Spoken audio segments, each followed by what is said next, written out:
Hey everybody, Doug here from 2 Plus Stuff, hanging out, doing a little bit of painting, and we're deep into fall right now. It feels so good. I got paintbrushes. I got a new background here for everyone to not make fun of me for my big wad of Milliput. Got some steaming hot tea and some dark, creepy tunes playing. So let's go ahead and do some hobby here.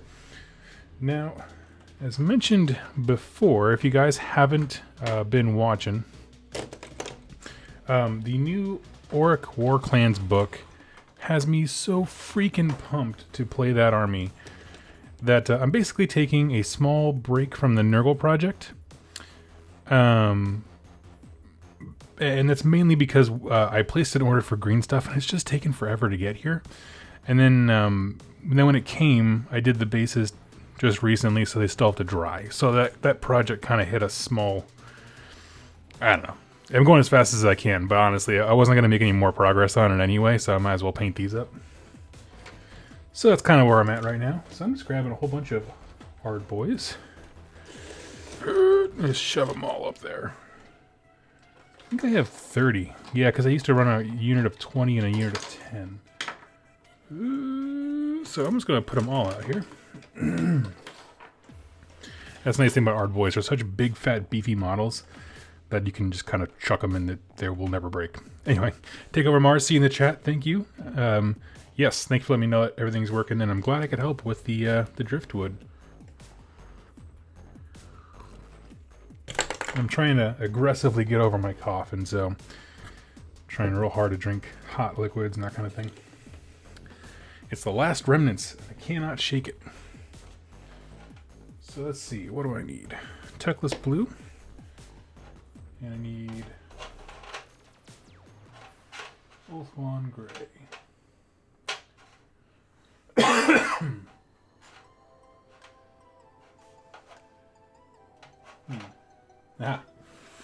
Here we go. So if you haven't seen them, I got these brutes done. You can check it over on Instagram. Hey Hector. We're basically, for the longest time, when I looked at these Iron Jaws, I didn't like the paint scheme because I kept looking and I was like, they just look too bland. It was just missing something to make me love them. And so I tried on a whim last night the checkered pattern, because there's a great step-by-step on how to do that in the Iron Jaws book. And I tried it on one brute and I just immediately was just like, yes, that's what it's missing. And so I did all 10 of my brutes. They all have some checkers. His is up by his collar here. And so I got them looking good.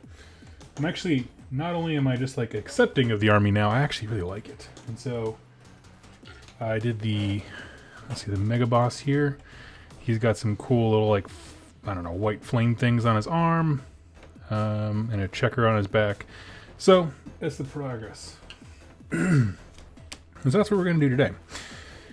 Basically, what I want to do with the Ardboyz is a bunch of them have like zigzags and stuff like that of orange on their shoulder pad, but I want to get rid of that. I want to go over with blue, and I want to put the checkers there. Because if you look at some of the, if you're familiar with Ardboyz, some of them have like bolted on hunks of metal, and I want those to stay orange, but I want all the actual plates to be blue with checkers. So that's my idea. And so that's what we're going to do right now. So we got to get our blue ready to paint over stuff. Hello, Joseph. Hello, Hector. Hello, everybody. And so, yeah, it's going to be our first mission, is just Operation Paint Over Crap. So I think in the end, it'll look much, much better.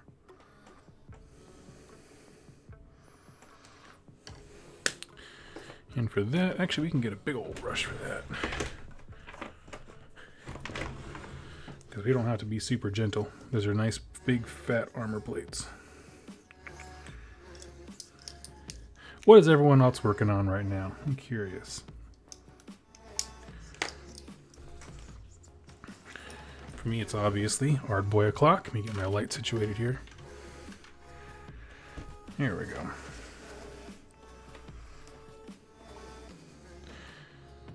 Do you have any lore for your updated Oryx? Do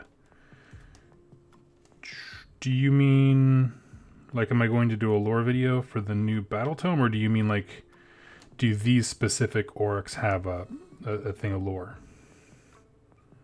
I just want to clarify, because I gotten a lot of questions for both of those things.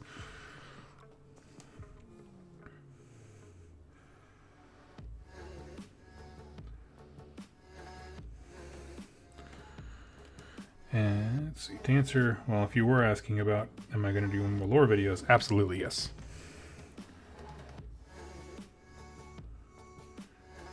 There's not a ton of lore changes in the new book, but overall, I think it's a strong book. Like, so your orcs have any lore to them? Oh, like, oh yeah, these specific ones. Yes and no. So, no, I don't have anything specific written out, but I've had this idea for a while, and I came up with it on the fly when I was at Nova, because I wanted to participate in their narrative stuff. But I already had my story for my Stormcast, which I brought, and I also bought 1,000 points of these guys. And just to play some different 1,000-point games with people.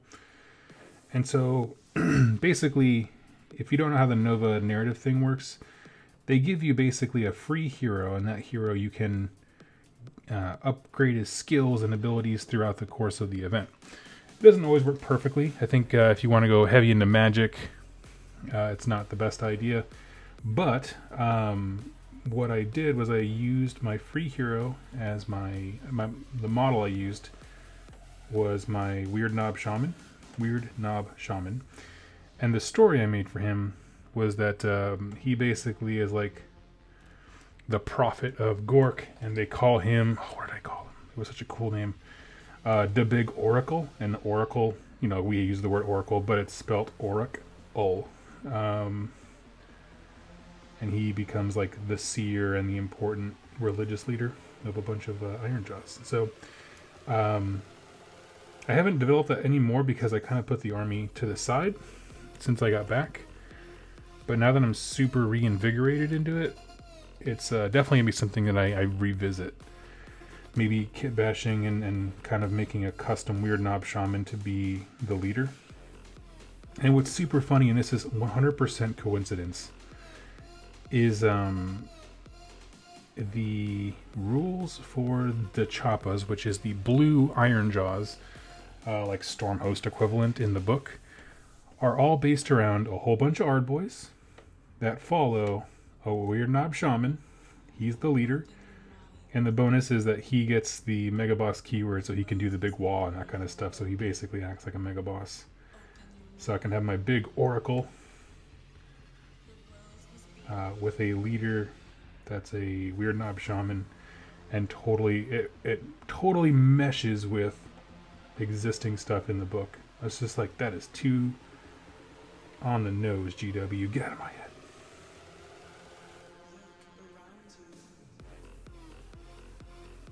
And I'm trying a different playlist tonight, so if the music seems annoying, go ahead and let me know. If people want the more calm and chill stuff, we can definitely make that happen. For right now, basically, I'm just going over all the orange shoulder pads with blue because they're going to be checkered. Actually, that shoulder pad's a little bit different. I'm going to leave that one the way it is.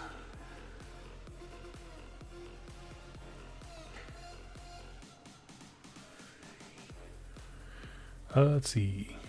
Watching your last vid and then you went live, Matt. That's funny. Well, welcome.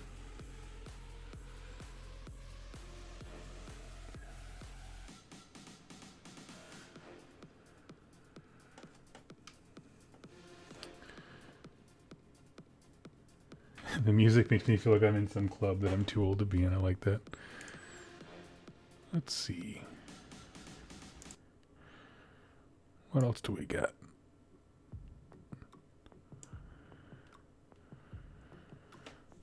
I'm trying to look up because, like, the calm music thing. Actually, maybe I'll just do the calm one, but I'll skip ahead a bunch because I don't want to just play the same songs to infinity. Oh yeah, let's pick up right where we left off.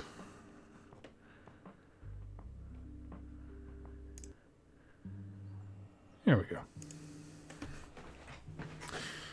I'm on commission right now. I'm painting up 2,000 points of Necrons. Holy smokes. Can't wait to get back on my Deepkin though. Nice.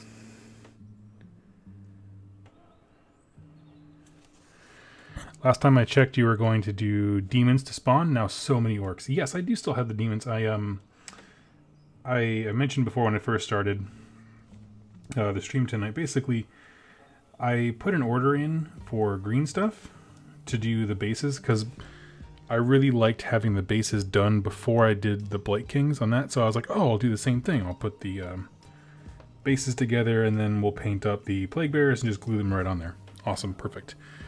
And then, for whatever reason, I'm not sure why, it took forever for my green stuff to come in. And, like, I have Amazon Prime. I don't know what happened. I even, like, just emailed them, like, hey, should I, like, cancel my order and, like, redo it with a different product or whatever? And they're like, no. So I'm not sure what happened. But I just recently got the green stuff that I needed in, because doing a lot of those bases requires a ton of green stuff. And so, I'm actually in the background doing that project as fast as I can.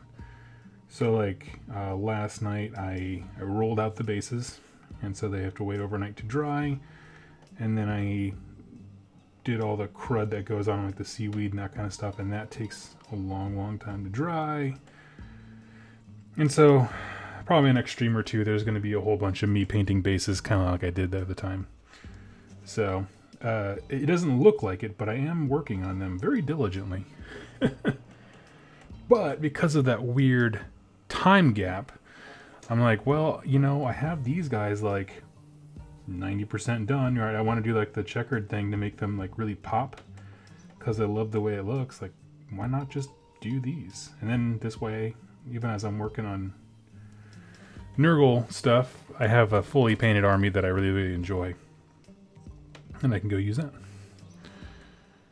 So yeah. Let's see. Good evening, Deviant Persona. What happened to Nurgle? Just got here. Oh, I just finished explaining it. I was just waiting for green stuff to come in, so that project's on hold. And while the green stuff is drying, I'm going to paint up some Iron Jaws.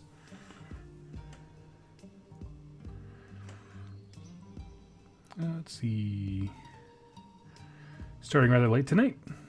It's always welcome. Yeah, I just finished doing notes for a couple Cities of Sigmar lore videos going out this coming week. And so I just wanted to paint and chill. My wife and I usually eat dinner really late. And so this is just a part of that. I'm just hanging out until then. Let's see. Joseph, my girlfriend got me the Deep Surge Raiding Party box for Deepkin for my birthday on Monday. Really looking forward to those sharks. I don't know that set. Is that the big army box thing? Deepkin Raiding box. I don't remember that one. But cool. I'm glad, dude, I'm glad you're excited. The sharks are one of my favorite units. I think it's going to be kind of like how Gorgruntas were at first, where everyone's like, oh, these things are terrible. And then after a while, people are going to be like, that's not so bad.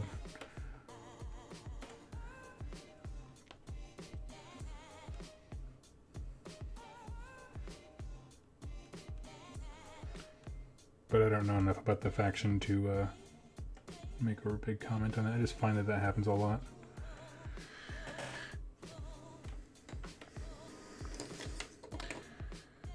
Okay, he's good to go. Actually, a local buddy of mine, Parker, offered to let me buy his Deepkin. He's moving. He's like, I just don't play him. And it's like a kind of like a tournament focused, or at least it would be. I don't think he's gone to a tournament, but focused, competitive focused, with all the eels and that kind of thing. And I was just like looking, I was like, I don't have a connection to that army, you know? Let's see, Chris, do you love the fancy new brushes? I love them so much. Really do. I wanted to use them a bit before doing any kind of review, but I will be doing that in the future because I really, really enjoy them. I know they're not magic, like they don't make me a better painter, but I just really, really enjoy them.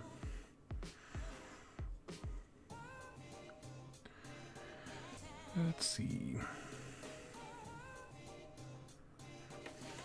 Ooh, got some cool questions coming in.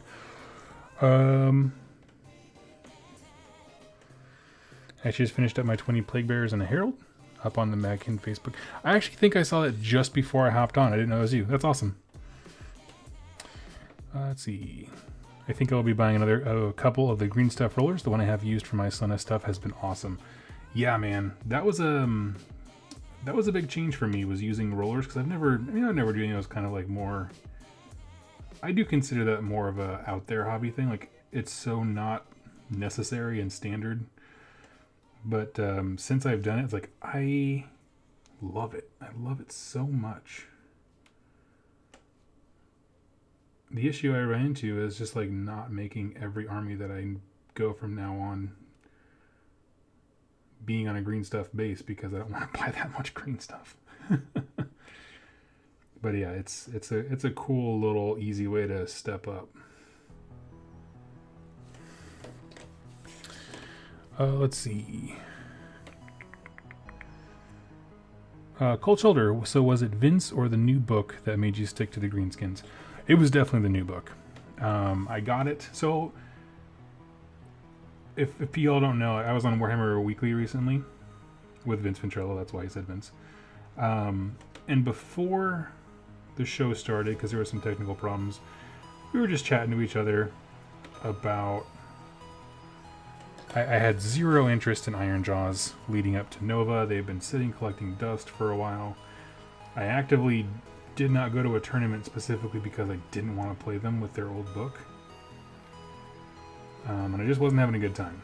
And so what I had said to him was, like, this book needs to do something dramatic to make me really, really want to play these guys. And I didn't think it could be done. But I will say it delivered. I now am so excited to play them. I'm more excited for the hobby aspect of my Maggokin, but when it comes to playing the game, I'm more excited about the Ironjawz.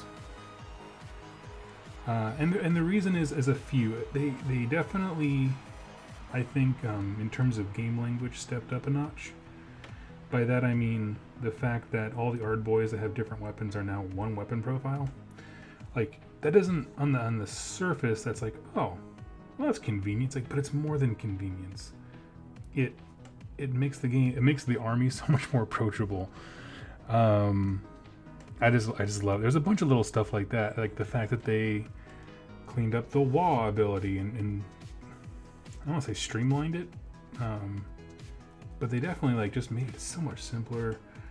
I feel like the mountain trains are a cool thing. I'm still trying to wrap my head around the what's it called? The Great Wall, where you put the Bone Splitters and the Ironjawz together. Because I feel like it just really favors Ironjawz over Bone Splitters, just with the battle line choices that you get when you do that one. But I could be wrong. I still have to think about it a little bit more.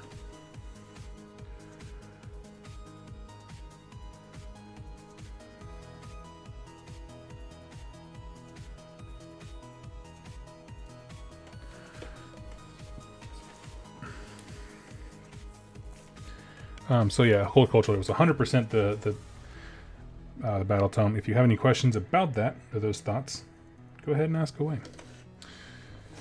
Let's see. Joseph, yeah, it was the big box. Okay, sweet. That's awesome.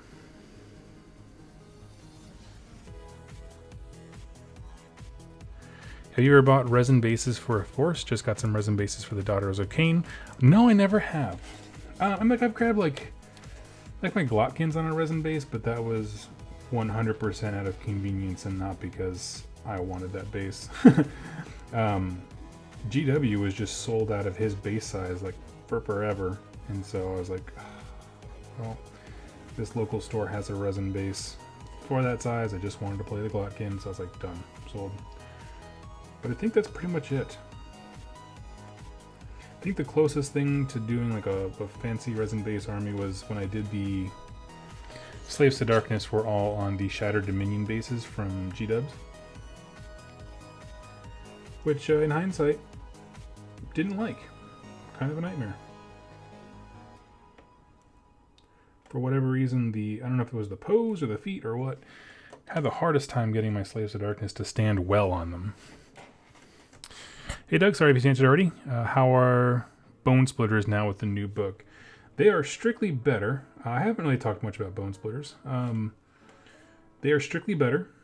I do believe that Iron Jaws were the bigger winner of the book. But that being said, I think that if you're a Bone Splitters player, you are a very happy person. Because you know what it is, and it's actually someone in the chat pointed this out, and I hadn't ever thought of it until they said it, and I love it. Is that for Bone Splitters, what they did was they got rid of the restrictive language. And what I mean is, it used to be like, if you meet these certain requirements that are kind of hard to meet, you get this bonus rule. And what they've basically done is just said, no requirements, you just get that rule. And that's kind of all it took, because they have some cool stuff there, but you just couldn't access it with the requirements that they had in terms of like, it's a monster, or you have this many dudes in your unit, or something like that. You know, it's always silly things. When it comes to those little, I don't know, stuff. So it's, I think it's a huge step up. I think, what else do I think? One sec.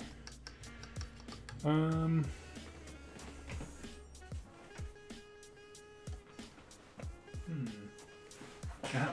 Let's see, I lost my shirt that I clean all stuff off in. Yeah, so huge step up. I'm trying to think of anything specific. Like the fact that they got Stormhost equivalents, like the Ice Bones, those kinds of things. You know, that I think when people think of orcs, they typically think of horde armies, and Iron Jaws are one where they can run a horde army. They can do a lot of boys, but they're huge. You know, they're pretty expensive actually. They're 180 for 10. Big fat chunky dudes with heavy armor. Whereas Bone Splitters, I think, are the ones that can do a true horde army that is very, very frightening. Because if you were to really go hog wild because they're boar riders, on a Bone Splitters army and like buy them all, it sounds so hard to dislodge. Ooh, feels good. I'm trying to get over my cough. That's why my tea is here. Let's see. Apparently, Cities of Sigmar War Scroll cards are already sold out online, as every book bundle that comes out with them. Seems going to be popular. Yeah, I think, I honestly believe that they will be the most popular army once everyone has access to everything. And I say that because we have a whole bunch of people who have been sitting on Warhammer Fantasy Battle armies that never had any kind of representation, right? Like, yeah, you could always play your Darkling Coven stuff, but who wanted to when there wasn't rules for them? And those kinds of things. Like, there was GHB, but I don't know. I think that we're going to see a lot more folks trying those out, especially with their killer freaking rules. Holy smokes. It's just a big puzzle that you can get lost in. And it's funny, I was actually texting Jack, and so what I was telling him was like, you know, I never understood the Gloomspite Gitz book, because I didn't see the synergies. It wasn't adding up to me. I was like, I don't understand how this faction wins other than just having a bunch of dudes, which is fine, but if you go against something that can mulch a bunch of dudes, not so fine. It's like, you know, I just don't see how these things interact. We're a spider fan things and that kind of thing. Whereas I have the exact same problem with Cities of Sigmar of not understanding how it wins and stuff, but that's because there's so many paths to victory that I'm just like mind boggled by it. I just don't get it. It's basically how it is. It's kind of the other side of that equation, where it's just like instead of like looking for synergies, there's so many, I feel very overwhelmed. So that one's not a book for me. Let's see. What do I need?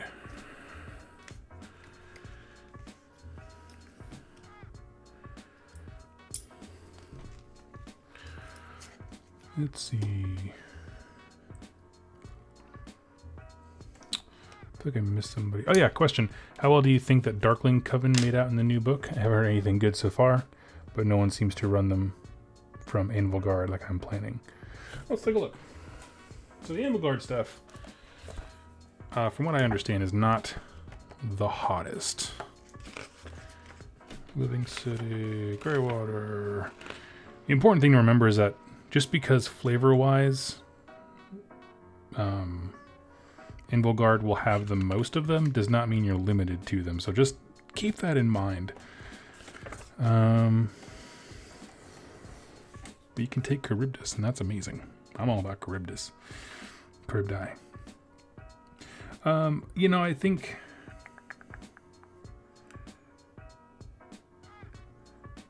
Let me look at the actual units here.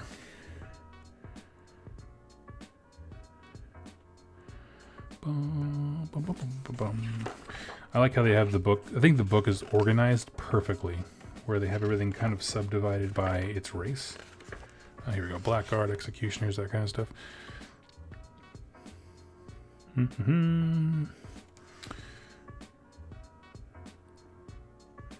That's the same. Blackguard, Executioners. Where's the Dreadspears? Here we go. I'm just looking over the rules here.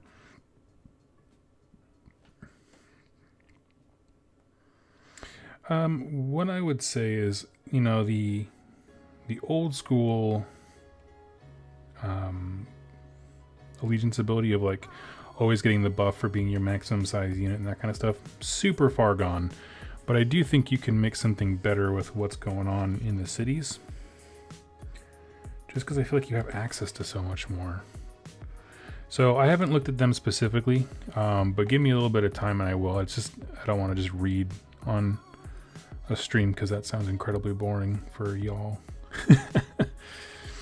But the book is organized super well, so it makes it really easy. So let me think on that. But you're right. The thing is, I never saw anybody running Darkling Covens, even though I thought, even in the GHB, they had some killer rules. Because if you have not read those, basically what it used to be is they're all big infantry blobs, all their units for the most part. And so their bonus was, you know, when you go to determine how many models are in your unit for the purposes of those bonuses, you include everyone who's nearby, not just the people in that specific unit. So if you had 3 units of 10 arrow guys from the, you know, whatever they call dread arrows, whatever the heck they're called, and they had those 3 10 units close enough, they would all count as 30. And so, like, yeah, I don't know. There was some cool stuff there where that's a really neat design space to play with. But that went by the wayside for whatever reason. Probably because it incentivized you to not have to buy that many models. I don't know. They were like, the math is all wrong. Let's see. Hey, Hugh. Thank you so much for the lore. Oh, thank you so much. That's very kind of you to say, John. Johnny Cox, what are your thoughts on the new gaming book? I'm thinking of getting it for my first game. So full disclosure, GW sent me a copy. I would call it an advanced copy, but it came late. And I gotta say, I really like it. Would I have paid for it? Probably. And basically what it comes down to is I never used the realmscape feature, not realmscape features, the artifacts of the realms, because I hated having to carry my malign sorcery book, because I was already weighed down with my core rules. I was weighed down with your battle tome, just everything. I got so tired of carrying a bunch of books. I will say it is an extremely convenient and handy thing. It's like a judge's dream, right? If you're doing a TO, if you're being a TO, just because all of a sudden everything's in one place, you can be absolutely sure your players know where everything is. So I like it, you know, and I like that it's a small format. It's not a full size, like the size of like a core book or a battle tome. Significantly smaller, very compact. Yeah. The only improvement I wish they had made on it, honestly, is they basically copied and pasted all the stuff from the various books. So like, for example, you get to the section on Realmscape features and it looks exactly like it does in the core book. And then behind that is the section on the artifacts of the realms, and it goes through the realms one by one. I wish they had actually taken the time to put those together. So like, you go to Akshi, here's your Realmscape feature, all those things, and here's the artifacts, right? And then you go to the next one, there's Realmscape feature and the artifacts. That would have been really nice. That would have been a nice touch. But I understand kind of the minimal effort model of just get it out there.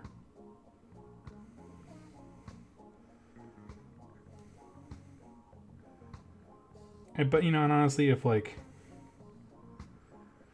my only real complaint about it can be solved with a bookmark, that's really not a big deal.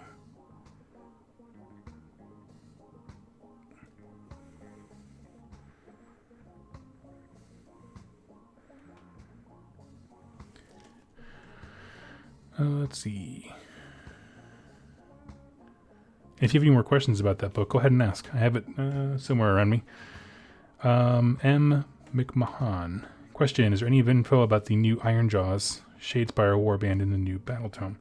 I'll have to check. It's not near me right now.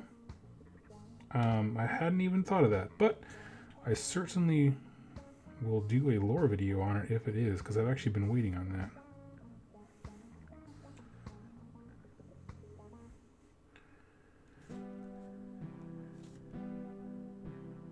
So if anyone's curious, I'm actually doing the checkered pattern on everything. I will say, one thing I want to say for anyone who is curious about the new Battle Tomes, both of them have incredible painting aids. Like, they all have those little painting guides in them. The ones in these books are top notch, crystal clear photos, and for some of them, they show you a tutorial and you're like, who in the world ever wanted to paint that? But I felt like every single thing in these books was just something that looked so unique, so awesome to those armies. The Cities of Sigmar one is massive just because there's so many different kinds of ways to paint those guys.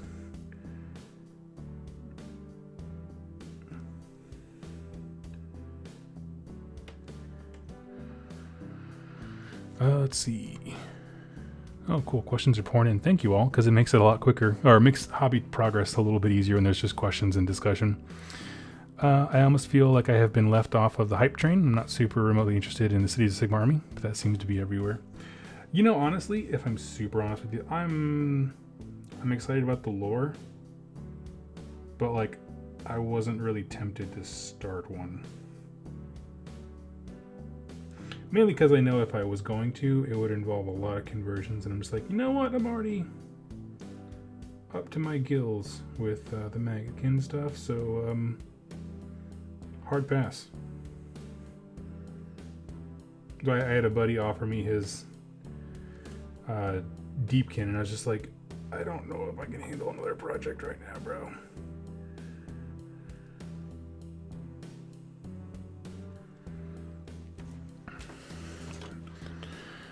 Let's see. Hugh, question, how many battles are in the Age of Chaos? All of them. GW really doesn't do specifics, dude. The realms are intended to be almost infinitely big, and so the space for those stories it follows suit. So there is no answer to that.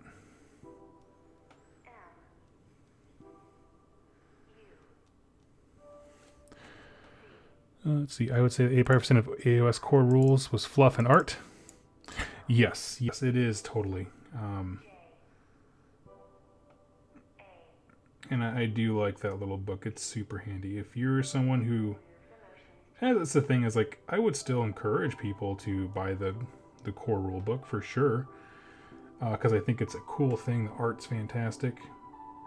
But honestly, if you're gaming a lot, that book is heavy as heck.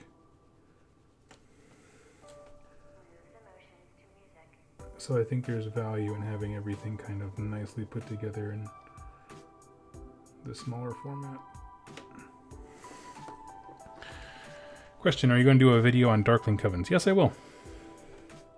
There are a ton of sub-factions to cover, so it might not happen right away. But I will, yes, at some point be doing Darkling Covens.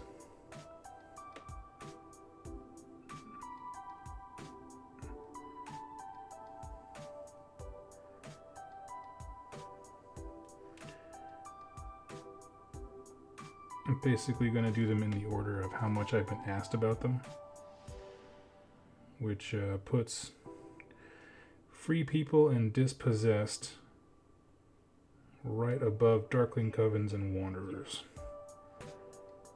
as the factions that I get asked about the most in comments and videos.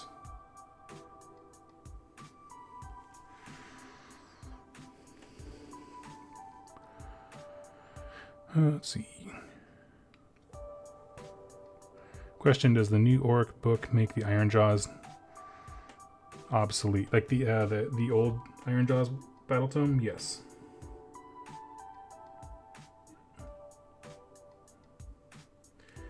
And I would say hold on to your Ironjawz battle tome, because there's some things that in the interest of saving pages they had to cut out, but stuff that I like. Like, for example, in the Bone Splitters book, I'm holding on to my Bone Splitters battle tome because in it there are like glyphs and art pieces that didn't make it into the Orc War Clans book. I'm sure just for the interest of space and time, like I'm trying to make sure there's room for everything.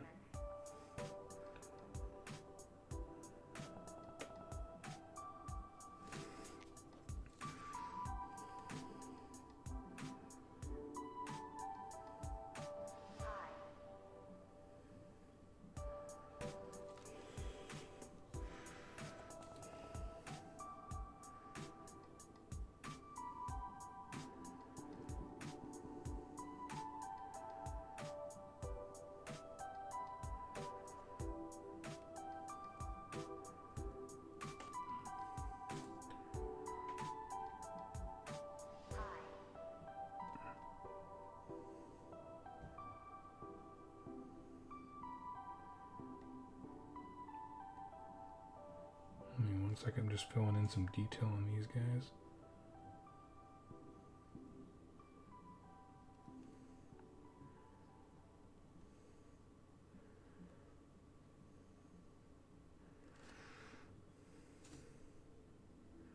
Never been super great at freehand, but I'm trying to learn. Always trying to improve. All right. Oh, sweet.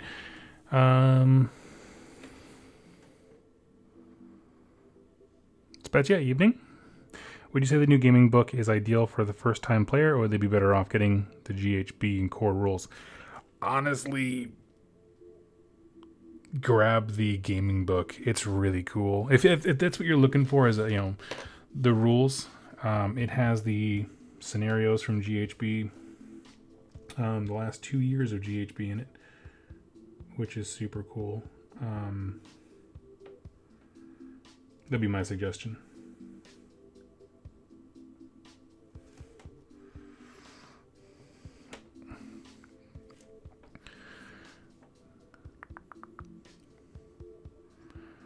Question, what's your favorite Nurgle hero or named character? Ooh.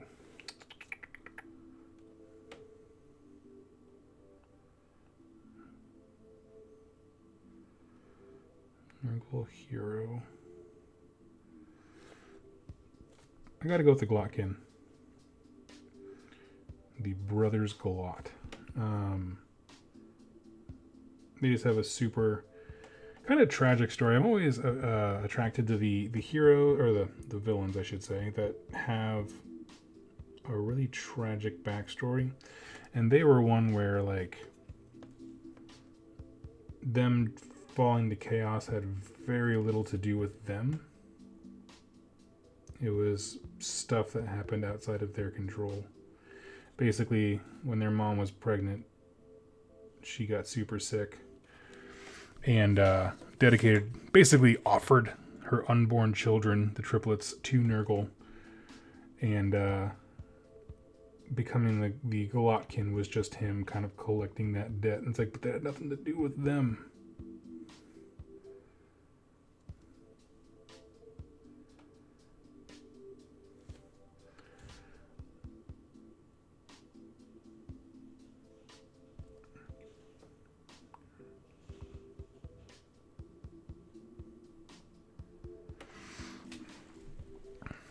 Let's see. A video on what's left of the High Elves would take about 30 seconds. Yep. Give or take. Which is a real bummer. When AOS dropped, I was playing my High Elves that I had back in Fantasy.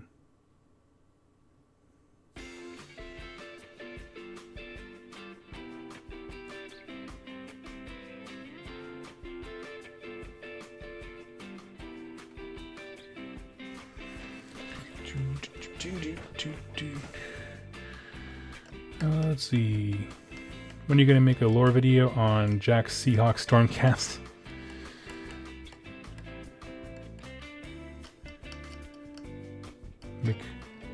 My last name is like the WWE owner.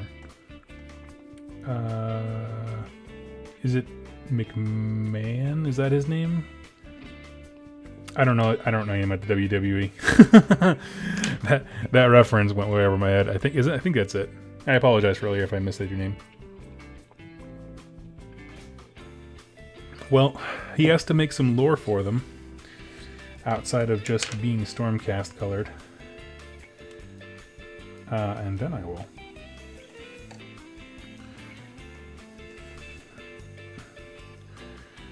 Let's see. Can you catch me up on where we sit in the AOS lore? Preferably Deepkin. Where do we leave off?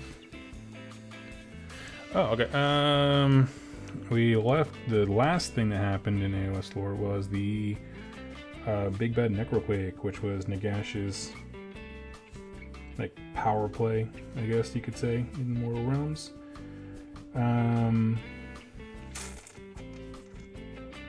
What else? Honestly, that's pretty much been the last thing. It's kind of the point we've been stuck at for almost a year now.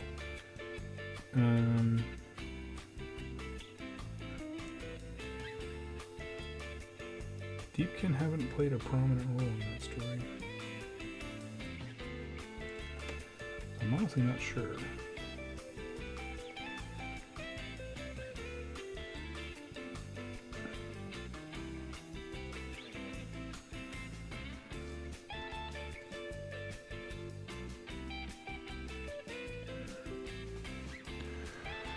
Let's see, just finishing painting a Vandus. Nice.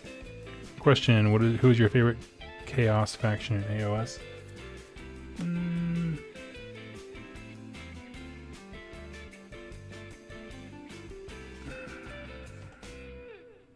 Favorite Chaos faction? It goes between Nurgle and Khorne, guys.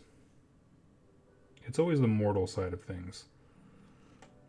I really like the stories of like champions all fighting for control and power and that kind of stuff. I don't know, it really appeals to me.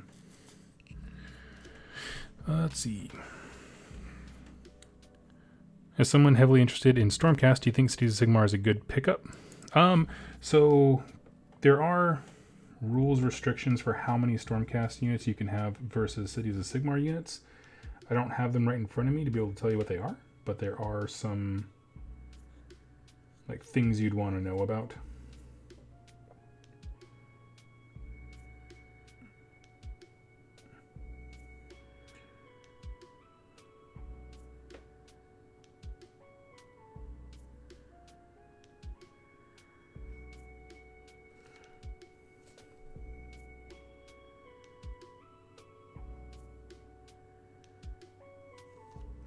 But someone correct me if I'm wrong, but I don't think you can have just like a 100% Stormcast army in cities. Again, I could totally be wrong.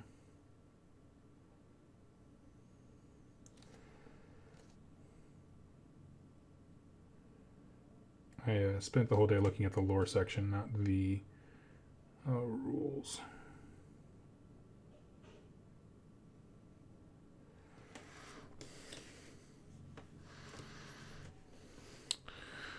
Let's see. Been considering buying a Magma Dragon from Forge World and mounting a Fire Slayer King on top. Probably going to run it as a King of Magma Joth. That's awesome. That sounds sweet. 1 in 5, I think it is for Stormcast. Yeah, I thought... I have the book right here. Let's take a look.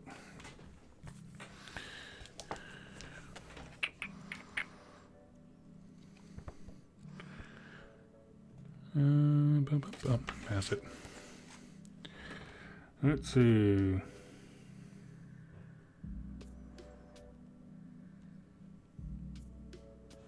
One in every 4 units in the Cities of Sigmar army can be a Stormcast Eternal unit. And those units gain the Cities of Sigmar keyword. Yep. Oh, and Matthew just typed it in. I just saw it. Yep, 1 in every 4. So, time to invest in whatever cheap derpy unit you want to get on the table so you can field your Stormcast.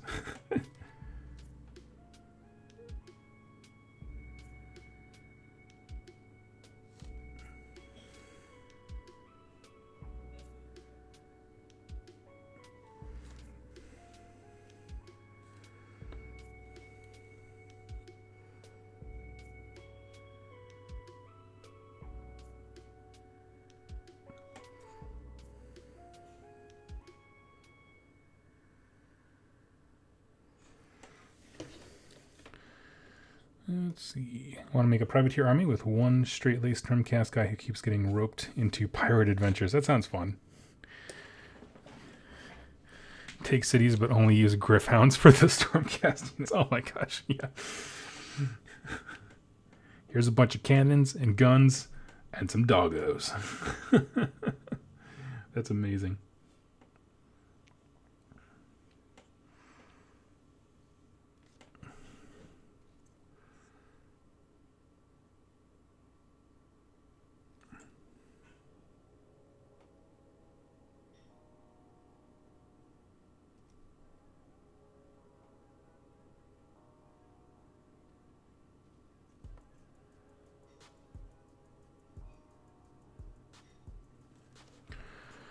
That's right. Someone should make a Griffcast Bark Turtle army. Oh, that sounds awesome.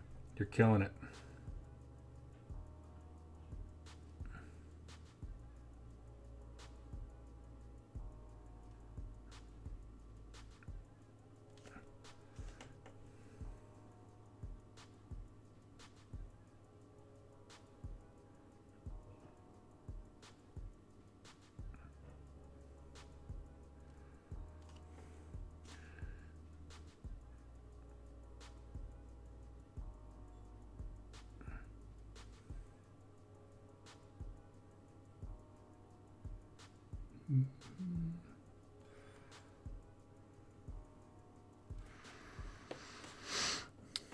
Let's see. Oh, Ether Wings. Can you take them by themselves? Yeah, they're a unit on their own. Yeah. You mean like in the Cities of Sigmar army, they count as their own unit? Yeah, so you can have 3 dudes with pistols and one set of bird boys.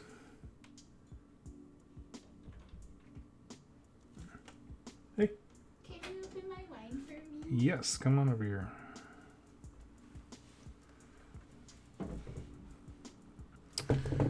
Husband duties of opening wine for your wife.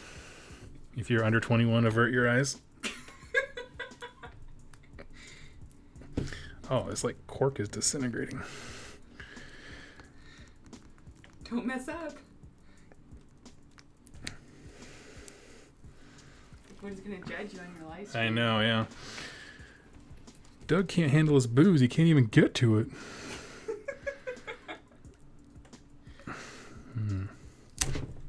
Oh, that's not good. If you keep me from my wine. Let's see. Count even a wood topper. Alright. There we go. Yay! Thank you. It's delicious. So now my workspace smells like Chardonnay. It's awesome. Bye. Okay. That definitely just blew up in my face. Like, literally. Maybe we'll wash that up. Think I got some Chardonnay all up in my brush.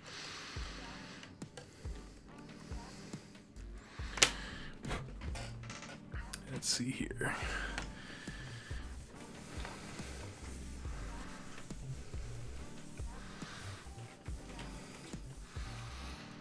Can use that for something. 2+ tough, the most wholesome. Yes, as I enable my wife to drink alcohol.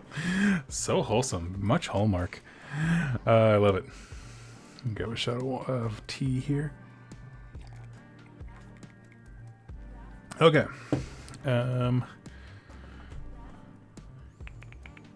Question: who is the new Death Faction leader? I know he's a Mortark of something, but I don't know much information about him because I immediately forgot everything they said about him. Sorry, you. Spetya, question to bring up a topic: is there a way to tone down Sacrosanct without losing its flavor?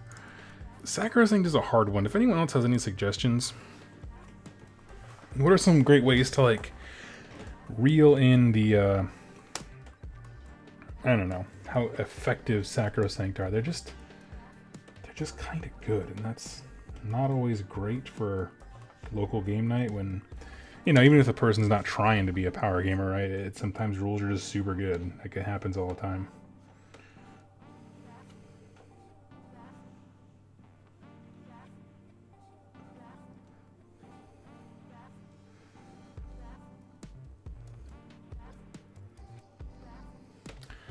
Let's see. Chaos Lord, how you doing? I'm good. Hope I fell behind the chat here. A lot of making fun of me for spilling wine. Drunk Works. Yeah, I did keep the cork top there. Do you think ogres are next? As far as new armies go, like things that battle tomes that didn't exist before, I think it might be the Bone Reapers next. Or they pull a Carrion Empire on us and bring out the two in tandem, which would also be a super cool thing.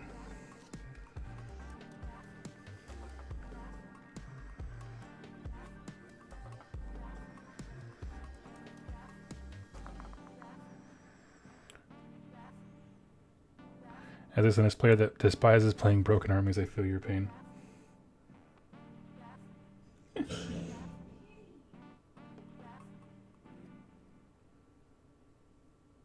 Give me all 1 second. I just heard a huge crash in the other room. I'll be right back.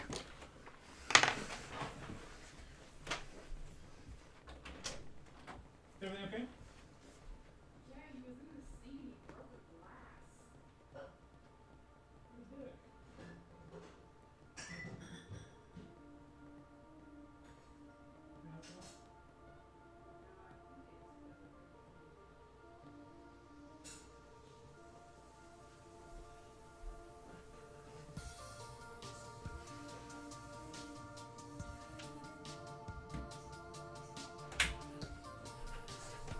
Okay, we're good.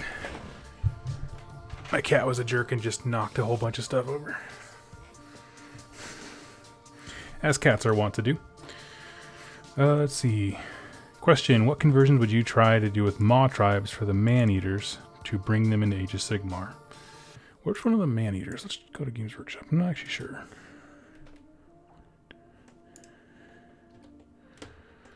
Honestly, I'm super unfamiliar with the entire range.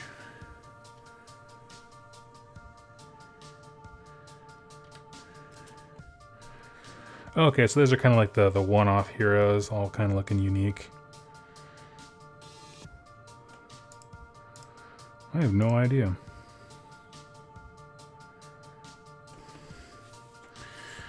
I don't know. They're such a unique aesthetic. I don't want to like take that away.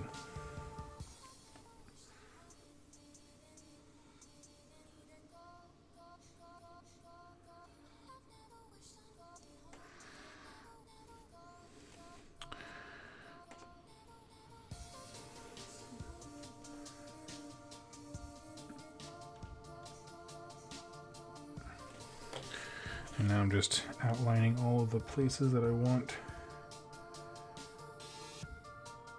my checkers to be.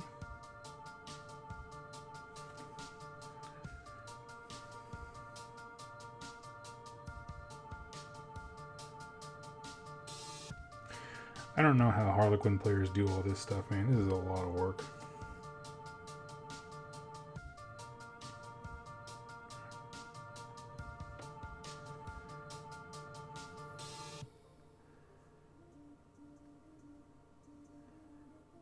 And like, I'm letting myself be sloppy with them because, you know, how clean would orcs be with their checker patterns? But, I don't know.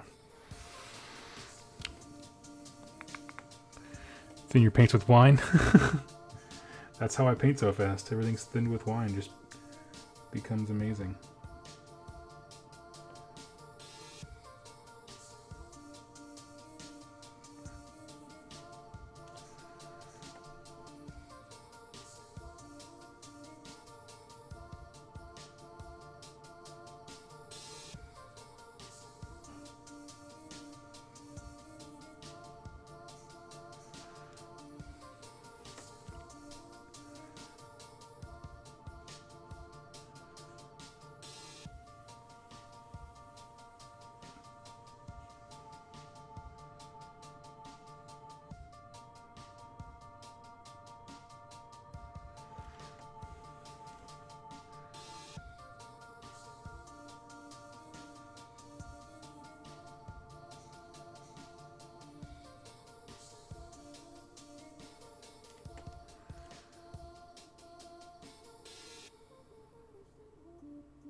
Let's see. Just don't lick your paintbrush too much? Nah. GW, Citadel paint is good tasting and good for you, my friend. Built strong bones. Vermintide is fun, just repetitive. Yeah, I agree. I have to be in the mood for it, but when I'm in the mood for it, there's no other game that satisfies quite that much. Just with like unbridled carnage, but yeah, it's not like a casual game for me. I don't just like sit around and just like pick it up.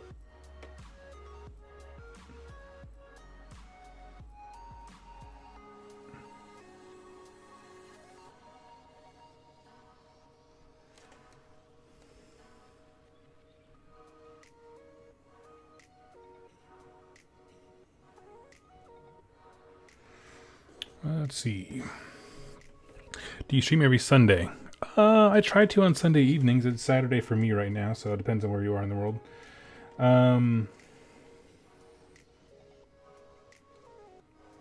Yeah, it is unusual for me to stream at this time. But, yeah, I always try to do something.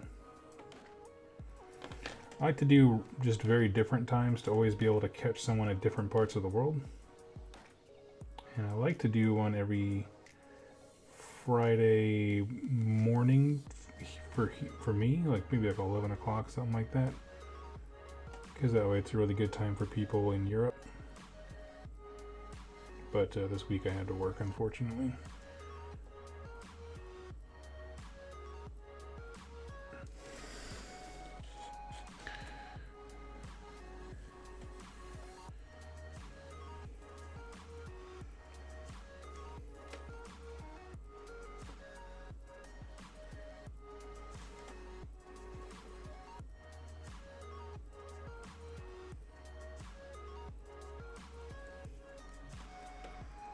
What's your next Chaos Army?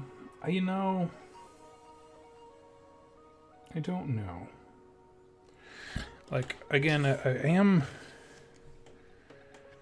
I want to reach a point one day. I'm going to say this, and no one's going to believe me, but I want to eventually reach a point where I don't trade armies a whole lot. And so if that's ever the case, then I'm pretty sure it's going to be the Maggotkin that I stick with, just because I've put so much stinking work into them already. And I have so much left to go. But that's the ultimate goal anyway.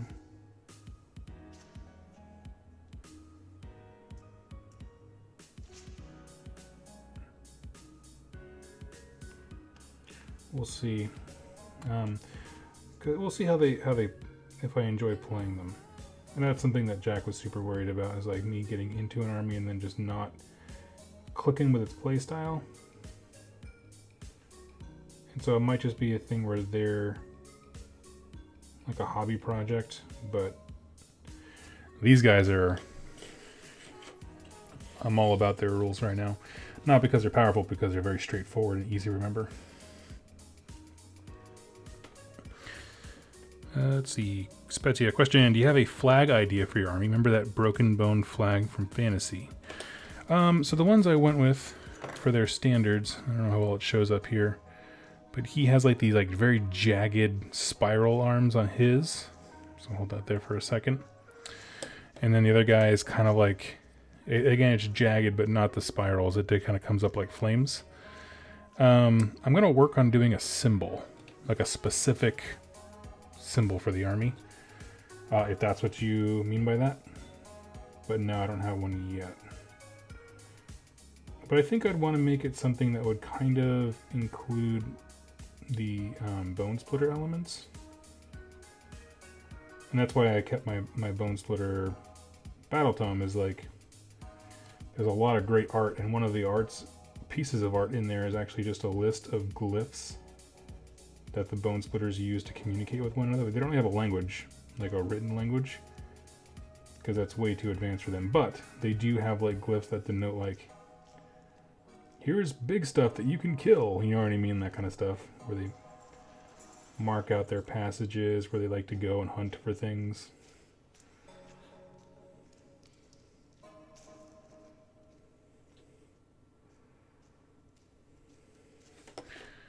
So that kind of stuff's super fun. Joseph, thanks for the entertainment. Oh, thank you so much. That's super kind of you, and I super appreciate it. That's awesome.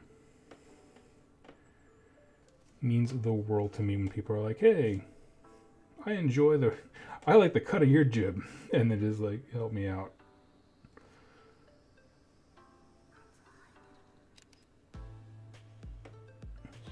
I saw another question there. Give me 1 second, I'll answer it.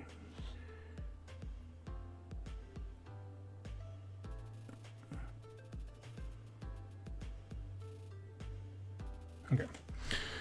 Lady Ward, Doug, do you ever regret selling an army? No. I don't really think I ever have. And the reason is because usually I don't sell an army until I am 110% done with it. I have no interest in playing it. I hit a snag with the rules, or I can't play a way, like I can't build the army in a way that I think is thematic or something like that. Or I'm just not willing to put the work into making it that way in some cases. Like Fire Slayer is like, I reached a point where it's just like, okay, this is with the old battle tome, by the way. This is a long time ago. But I reached a point where it's like, okay, if I want to keep playing this army, I had to paint like 60 more dudes. And I was like, I'm not willing to do that. I just wanted to paint a bunch of naked dwarves. But not that many. So that kind of stuff. What makes these Iron Jaws very unique is that I did reach that point, and I did sell them off to Jack. And then the battle tome came out. The new one that just came out this weekend, and it is such a breath of fresh air that I was like, I need to get that back.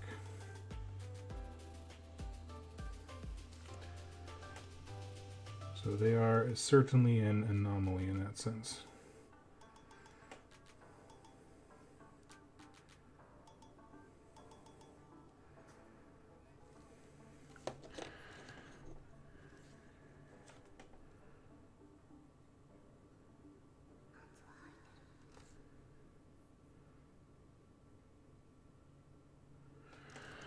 Let's see.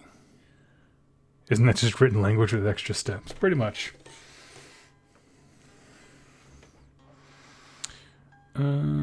Do you want history? Because that's how you get history. Question, did you start True Crime Garage? No, I have not. I would do it now, but my phone's charging from being very, very dead.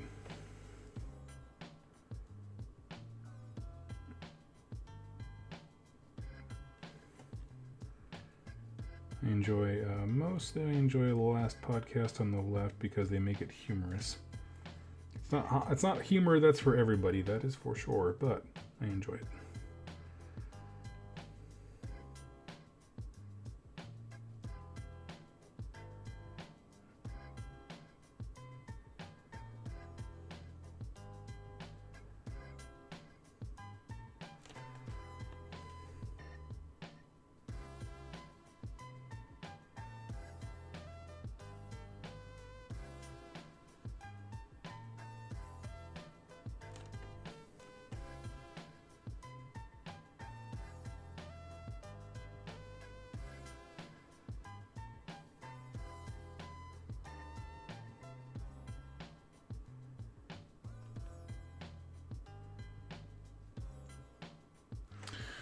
All right.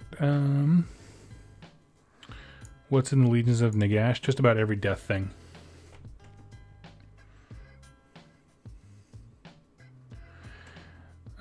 Lead of War. What is the main reason for the Stormcast? You let go. Oh, why did I get rid of the Stormcast?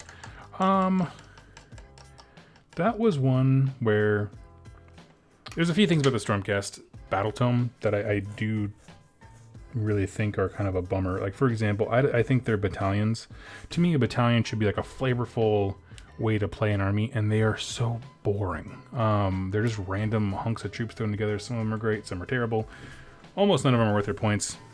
And I like that because I like building very thematic armies, like based on, you know, how these units would go together and stuff like that. So I feel like that was a big letdown with that book. Another big thing was with the units that I had, I could really go hard into the Sacrosanct Chamber, which is certainly like the more competitive of them, but I always really enjoyed the Vanguard stuff. The problem is, Vanguard stuff, I played a whole bunch of it, and it was just an exercise in getting my teeth kicked in, and not in a way that like it just wasn't fun. I just feel like I didn't have answers for things. Playing the way that I felt the army should play. That was a real bummer.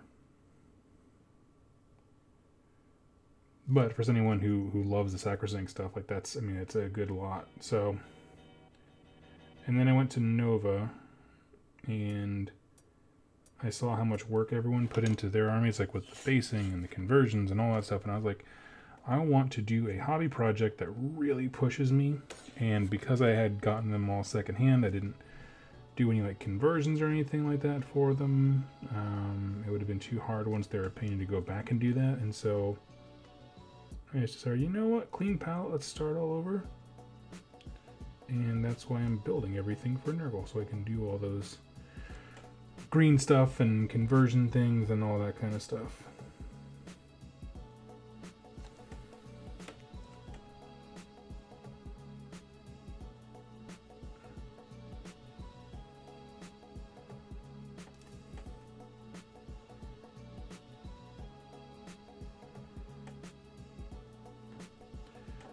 But also, yeah, I reached a point where I went 2-1 with them at a tournament. Like, I felt good about the army and that I could play it well.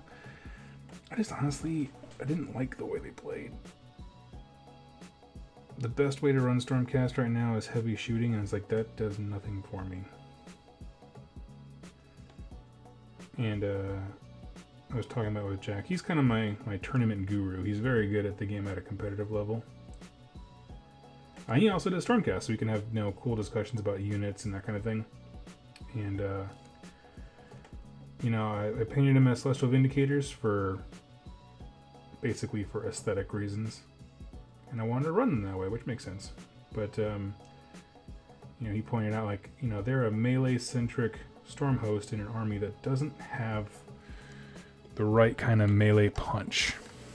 And so they couldn't make the most of their own rules. It's kind of a bummer. And I agree, as I just saw, because I just looked up for the first time in a while, Spezia said they need more battle line F.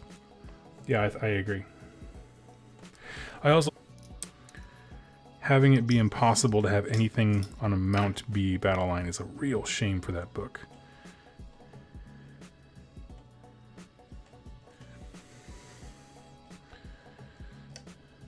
Let's see. So what are the plans with these guys? I don't really have a plan. The plan is to play them and see if I enjoy them. But honestly, I'm pretty sure I will. Because they got everything for me, which is I like melee over shooting. And I love when I can have a flavorful battalion. No matter whether you go Iron Jaws or Bone Splitters, you got battalions for days. And they're all pretty cool. At least that, enabling you to take cool stuff, That to me is like the big thing with battalions. Give me a reason to take cool stuff narratively.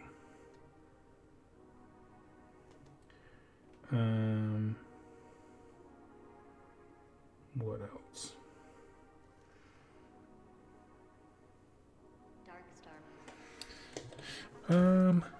Yeah, that's pretty much it. Just play around with them. Honestly, given the way that I'm not a rules guy, like in terms of like, reading a rule and then just kind of instantly understanding how that'll play on the tabletop.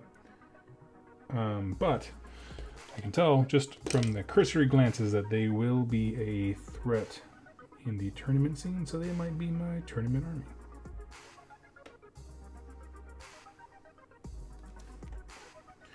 And the Maggotkin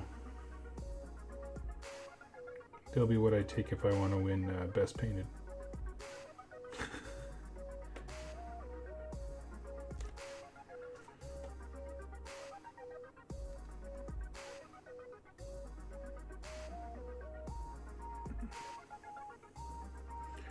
So basically, now that I did my checker outlines, I'm going to go back through and fill them in. And it's going to take a long while because there's 30 dudes. And when this layer dries, I'm going to go back through all 30 and do a second coat of the white just to make sure it pops. And then we do a coat of the blue to clean up all the lines and get it looking extra nice.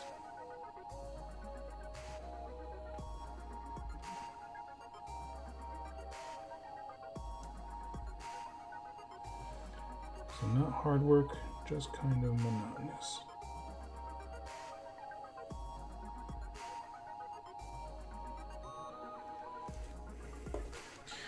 But I love the way that the checker pattern works out, so it's not a problem at all. Let's see. The medal winning rerolling ones, Jack? Yes, the same. Let's see. Oh, Take Over Mars, good night, good night. Grant, did you ever get a chance to look up the old cross Atlantic steamships? No, I never did. I'm not gonna lie. I kind of put a pin in that plan until the gentleman I was gonna buy a 3D printed huge boat from. He's back in the area. He's out of town right now, so I want to see how I can like model that to my whims to make something cool.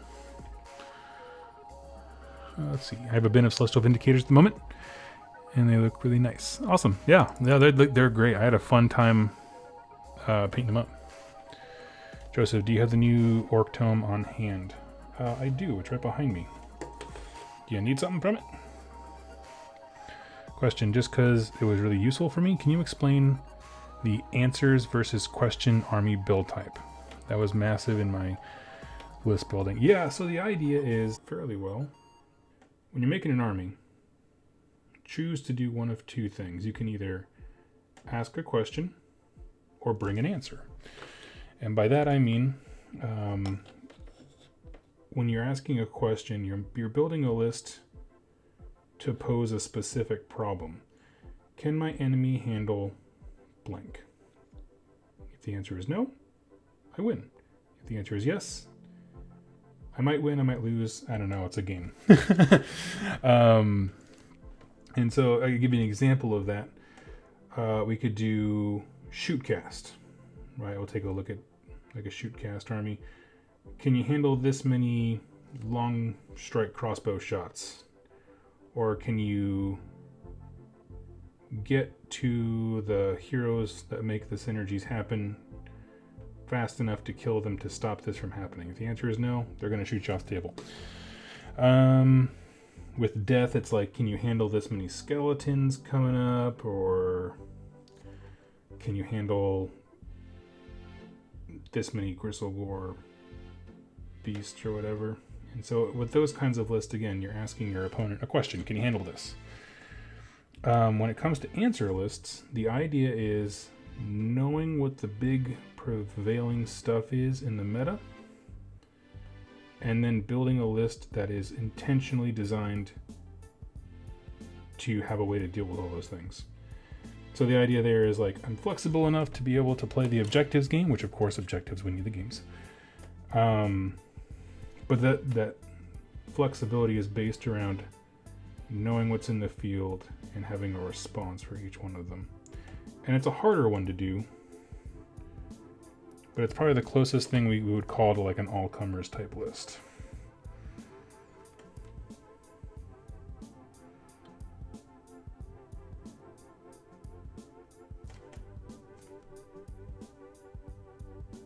And the only problem with that one, it's generally pretty good. The only problem is you get those moments where all of a sudden a faction that you were not anticipating shows up and kind of throws off all your calculations. Like you're planning for, Daughters of Cain, you're planning for falls apart. So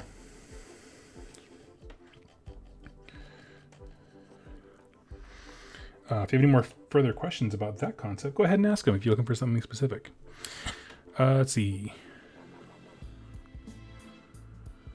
Joseph, pertaining to the Orc Tome, I don't need anything from it. Just wondering if your opinion on it so far. I think it's an incredible book. Probably my favorite of the battle tomes they've written recently. The way that it condensed profiles for so many units, I think, is huge. It doesn't get me excited for Age of Sigmar just because I think it's good and effective. It gets me excited for Age of Sigmar because honestly, it seems simple. Like, you have all these battle tomes that are also complicated, and there's just a lot of bookkeeping. And me, I'm a very casual gamer. I don't have a lot of time because I do this channel to like profiles of the War Scroll, so it used to be the Ardboyz could have 2 different weapons, and it just took freaking ever to separate the dice for like which guy has a big axe, which guy has a foot weapon, and half the time they didn't hit anyway because they were hitting on 4s. And what they basically said was just, let's make this really, really simple. And they made one profile for all those weapons. Did it almost across the board, like even the big boy riding a Maw Crusher, like they have simplified War Scrolls and stuff. So it's just really nice. And I think that act of making things simple, just honestly, it was just a breath of fresh air. Like the 1-2 punch of that thing, that battle tome making that army simple, in conjunction with the game guide making all the rules really, really easy to access and light and easy to carry, got me reinvigorated with the game, honestly.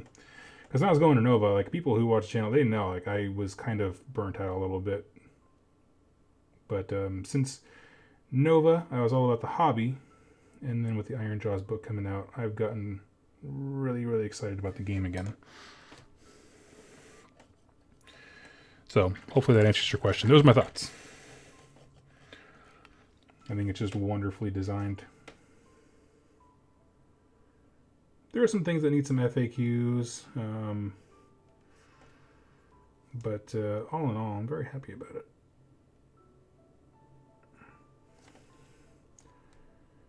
I think it does There's some bad homes that do a really good job with it, but I think it does a great job with balancing, like Stormhost equivalents with just taking a made up thing. So like I'm gonna run these guys as Dechappas because I painted them blue and that's awesome. And I like the background for them, but like I don't you know how like everybody saw Gristlegore and was like that is the way that you play Flesh Eater Courts right now. I think there's other ways, but whatever.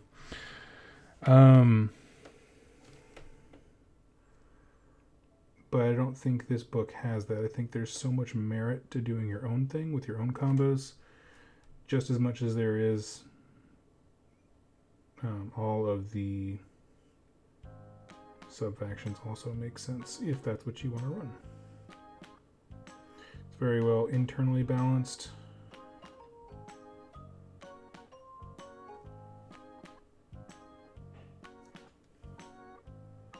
Anyway, I've gushed on there for quite a bit, so hopefully that answers your question. Let's see.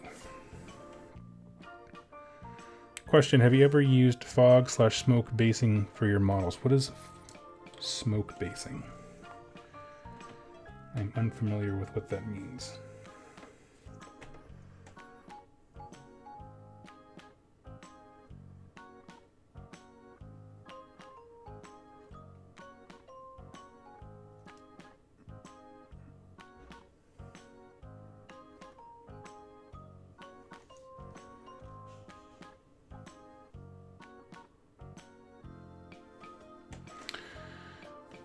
Wish there was a way to convert Volkite Berserkers into Hearthguard Berserkers for Fire Slayers. Yeah, that honestly, that price point is a hard sell.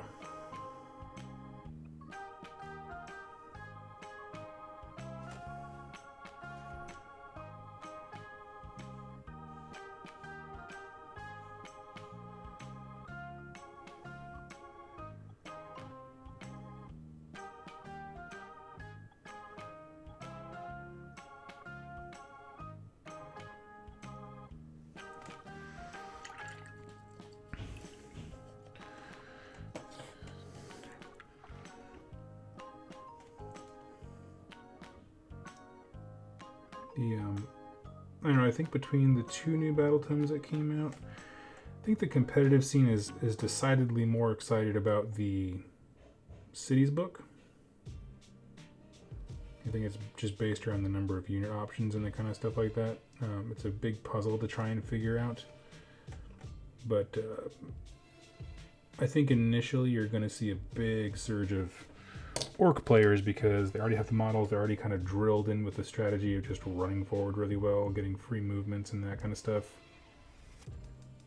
So I think it's going to shift to see a lot of melee with the Orcs, and then all of a sudden hard shift with shooting as the answer to a lot of, no, it's the theoretical solution to a lot of the lists that are already out there.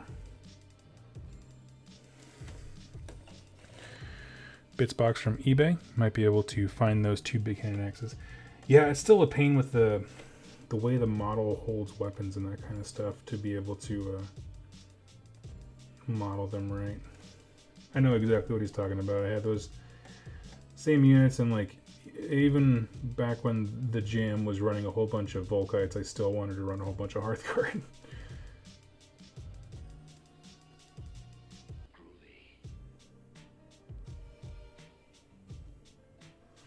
Because I'm a special snowflake. Often used in realistic tabletop to represent musket, gun smoke, or fog in general. No, I've never done that. I also don't think I've ever actually seen people play a historical war game in real life.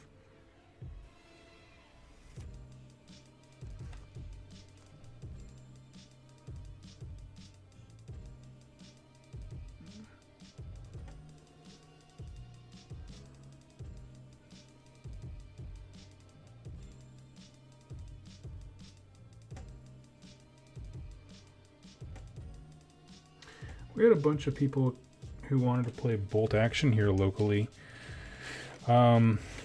So like people were kind of falling out of love with the last edition of 40k, and then there was a whole group who played bolt action.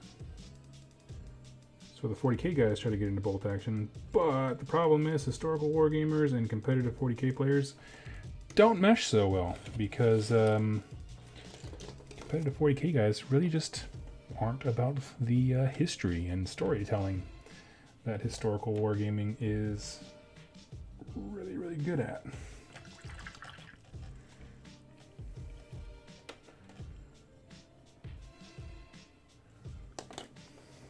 One sec here.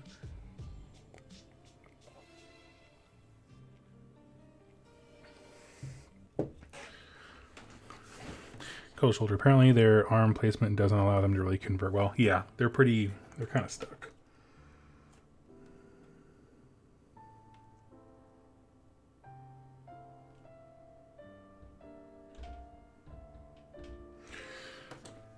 Let's see. Everyone's going nuts for Steam Tank Battleline. I think that's more of a novelty, but it's a cool one because if you go like, what's his book? Is it Ben Johnson, who on the Warhammer page did an incredible job of kit bashing a whole bunch of different Steam Tanks like that? It can be really cool, admittedly.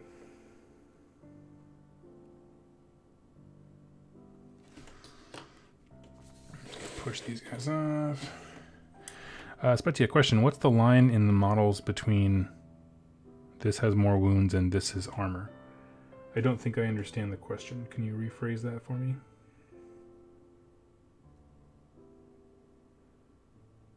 Like, are you asking how do the game designers decide if something should have an extra wound or if it should just have a higher armor value? It just sucks. We'll have to start 5 Struggling boxes for the Magma Droths, but I will have 50 Volkites that don't have a place. Oh, bummer.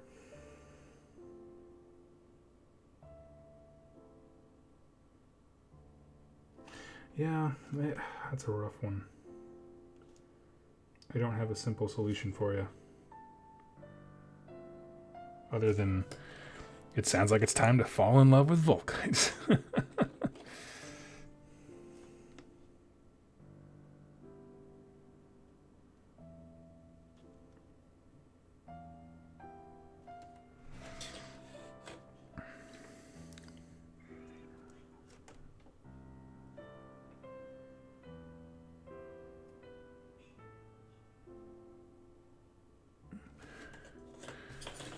I'm just going back over those checkers just a little bit. Some of them, like the Wolfbone Gray, is with the paint they recommend for these tutorials, and it runs a little more transparent than I generally like, so.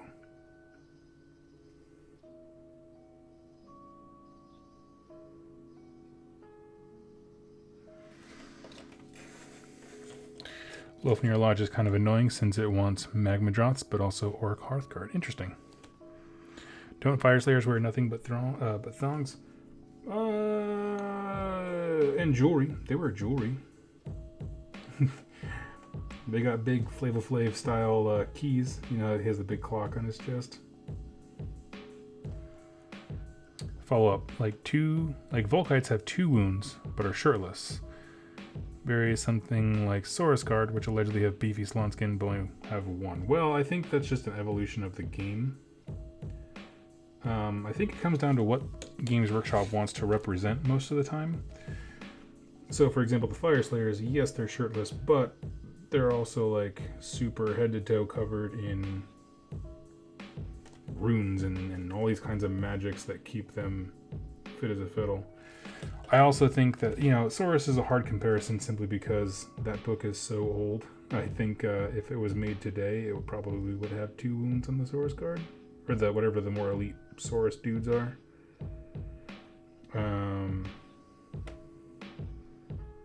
Yeah, I don't know. I mean, there's some of those decisions I scratch my head at. I have no idea.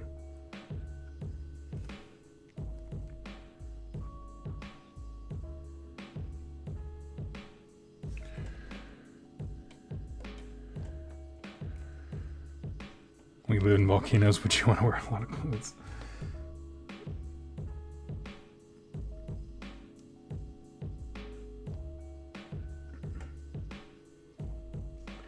I'm sure there's an element to it that has to do with, like, you know, they have to balance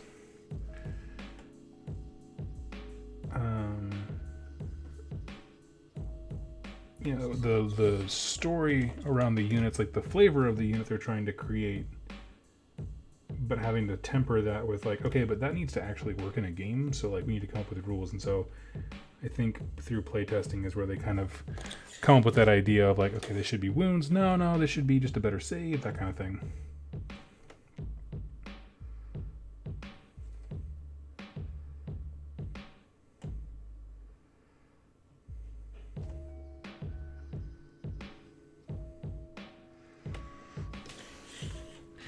For me personally, I generally prefer more wounds over a better save. Like, for example, I love the Bone Splitter thing of you're a 2-wound model, but on a 6-up, nothing happens. It doesn't matter what it is. It could be literally anything. You could take a nuke shot to the face, and if you roll that 6, you're fine.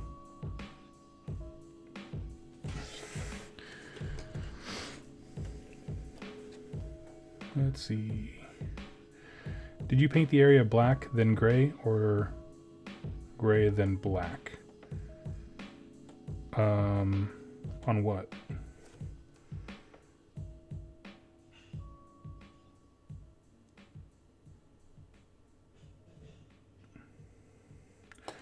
I'm not sure what that was, what that's in reference to, but I'm happy to help.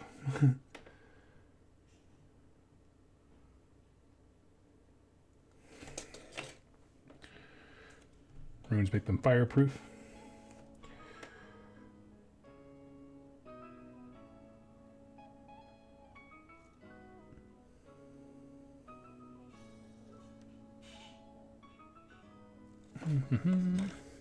How are you painting the checks? Oh, the checks is from a tutorial that's in the War Clans Battletome. There's no black at all. It's just you paint your blue, which is what I got here, and then you just go over it with Ulthuan Gray, which might require more than one coat, so that's why I'm doing the second coat right now. But yeah, it's just Ulthuan Gray. It is a little bit weird that it doesn't have any black. That's actually something I was talking about with Shu from Rerolling Ones, where it feels like it should have an outline of black. But honestly, I did it on the brutes, just like going straight from the guide. I think they turned out really well, so.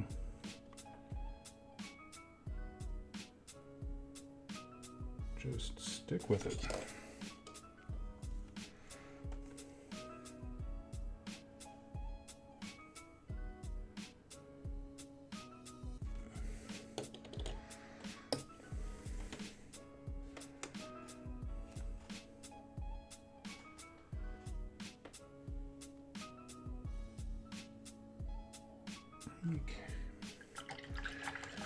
Alright, so the checks are almost complete. Just got to go back through with a blue and clean up all the lines, and they'll be all done. So I'm excited. These guys are coming along pretty darn well. I like them. So anyway, I'm actually going to hop off because I can hear my wife getting stuff ready out there for us. But friends, thank you for joining me just for a little bit of a hobby progress thing. Look forward to a whole bunch of lore videos this week about the Cities of Sigmar, and hope you enjoy it. Leave comments to let me know how you think I'm doing, and I'll talk to you all later.